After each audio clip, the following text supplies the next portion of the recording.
Estava fazendo uma reunião aqui, aí eu falei: "Vou aproveitar, já que finalizou, vou entrar no automático logo numa live aqui, vou fazer um review dessa newsletter de hoje, né, do O Caos Desfabricado". Essa newsletter foi até interessante, porque eu consegui extrair eh, um um bom insight em cima de algo que foi completamente fora de contexto. E o que é que acontece? Eu estava lendo um livro, né, já tem acho que já tem um mês mais ou menos, ou mais, e aí desse livro eu não consegui ler ele todo, né, porque esse livro ele é em inglês, só que eu fui pegando pontos traduzindo ele porque não tem tradução, né, para o português, e a informação contida nesse livro é o único que tem, né. E aí, desse livro, saiu a seguinte citação. O autor, né, ele traz o seguinte, ele fala assim: parece adequado concluir com uma citação de Confúcio, recém-reabilitado por Xi Jinping. Por que recém-reabilitado por Xi Jinping? Né, o atual, né, líder da China, para não dizer outro nome, ele não curtia muito Confúcio, nem ele, nem o partido, né, político vigente lá, nunca curtiu muito as ideias de Confúcio por conta de alguns pontos, né? Só que aí eles fizeram o seguinte: como Confúcio está muito alinhado, né, com a cultura chinesa, eles falaram: vamos pegar Confúcio, né, e vamos adaptar ele com algumas linguagens para que a gente consiga controlar a informação a partir daí. Né? Não vou entrar nesse mérito, nessas condições, né, geopolíticas, mas é isso o contexto. Aí ele traz o seguinte: o filósofo, né, eis a resposta do filósofo a um aluno que perguntou o que ele faria primeiro se tivesse o poder político, né? Ou seja, aquele que criaria a ordem do Estado. Aí ele respondeu o seguinte: ele falou, a primeira coisa, né, que deve se fazer é corrigir os nomes.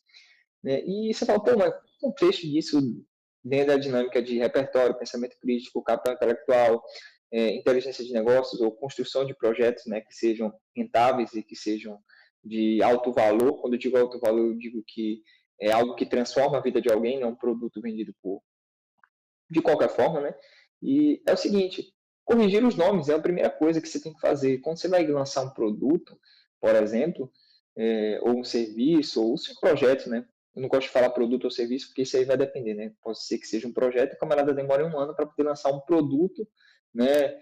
Ou um serviço em cima daquele projeto, né? Que normalmente é, é o que deveria ser feito, né? Mas é vendido externamente no digital, né? Que você cria um produto e você faz uma estratégia de marketing, tal, tem todos aqueles métodos e aí agora você fica rico da noite para o dia, né? Ninguém nunca cria uma dinâmica de eu vou criar um projeto a longo prazo e esse projeto, à medida que eu vou gerando valor na vida das pessoas, né, através desse projeto, eu posso criar um produto para poder monetizar ele.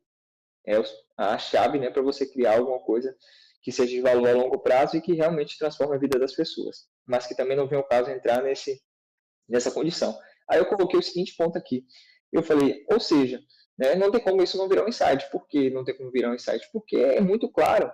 Né, o mercado hoje utiliza de vários nomes, né, várias palavras, né, que foram pegadas e deturpadas as palavras por conta de lançamento, por conta de estratégias, por conta de um monte de coisa, né, que deturpou várias palavras, que a palavra tem um conceito, tem um fundamento, tem um significado, mas de tantas pessoas utilizarem aquela palavra da forma errada, aquilo ali teve outro significado, basicamente. Né? Ou seja, a mesma palavra você não pode utilizar ela, né, para o que realmente ela é, porque vai dar a entender, né, outra coisa pelo fato das pessoas mal intencionadas utilizarem isso. E isso vai muito bem no projeto, porque você precisa criar sua própria realidade de palavras. Né? Você precisa criar sua própria narrativa. Quando eu falo palavras, estou falando um conjunto, né, de posicionamento, de comunicação, né, de linguagem, né, de como que você projeta aquele seu projeto, né, projetar o projeto para que ele tenha um valor, né, a longo prazo e que transforme a vida das pessoas, você precisa comunicar isso através de palavras que façam sentido com a sua história, com suas crenças, com as dificuldades que você teve, com você, né, e não utilizar palavras genéricas ou tentar, né, utilizar palavras do mercado que consequentemente vai estragar também o seu projeto.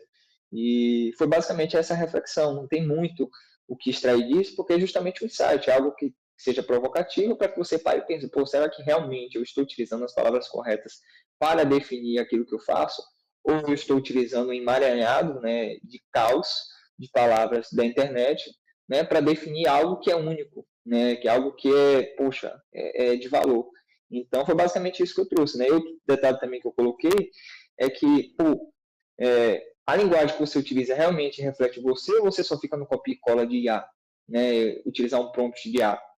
O mercado não funciona, não gira só em torno disso. Né? Por mais que a internet tenha criado essa bolha, né? Negócios eles são criados para pessoas, por pessoas.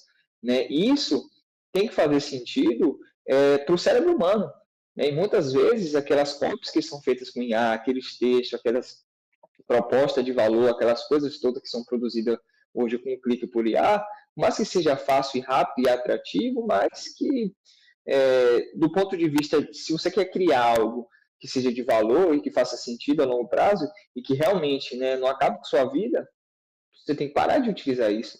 Entende? Construir coisas, né, escrever coisas que, poxa, façam sentido com sua personalidade, que tenha sua característica linguística ali no texto. E foi basicamente isso que eu coloquei, né, nessa newsletter. E eu também falei que iria trazer um pouco sobre a questão da harmonização, que encaixa muito com esse contexto de digital, de romantização do empreendedorismo. Eu gostei dessa palavra digital.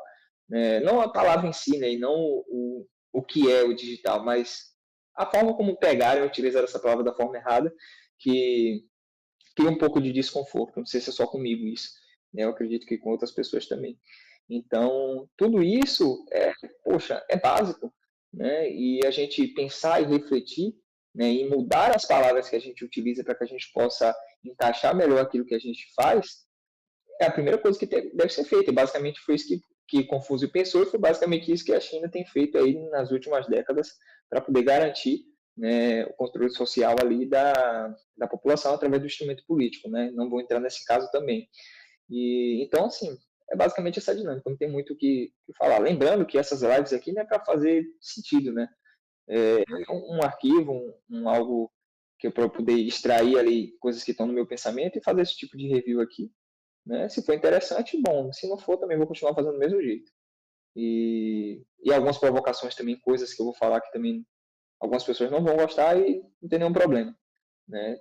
E é basicamente isso. Tem uma pintura também muito interessante, vou ver se eu consigo colocar aí na tela, mas eu acho que eu não vou conseguir. Deixa eu ver se eu consigo. Hum, espero que eu consiga.